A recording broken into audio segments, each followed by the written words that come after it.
pengetahuan kunaon terjadi pengetahuan sabab urang Sunda boga sifat borangan, urang Sunda boga sifat eraan, urang Sunda boga sifat ulah agul ku payung butut, sifatna tilem kaharep, rasana nu diutamakeun embung nembongkeun pangabisa teu agul ku payung butut. Kulantaran embung nembongkeun pangabisa ajaranna muter di lingkunganana, kulantaran muter di lingkunganana teu ngembang kaluar. Kunaon teu ngembang kaluar? Apan tempatna subur makmur gemah ripah repeh rapi, apanjang apunjung gunung awian lengkop balongan lebak sawahan.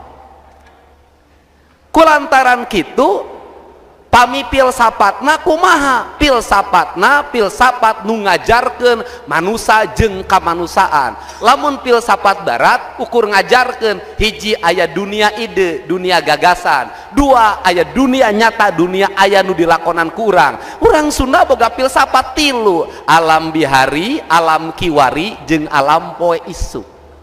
Lumungsur ajalan Islam ka dieu lir ibarat panon jeung kiceupna, irung jeung angseuna, ceuli jeung danguna, letah jeung ucapna, hate jeung ikhlasna, nurub cupu. Islam sumping ka dieu teh tinggal nyampurnakeun, tinggal di sahadatan, tinggal di solatan, tinggal di zakatan, tinggal di puasaan, tinggal dihajikeun, ukur disampurnakeun, dalaku lampahna ge tos Islam.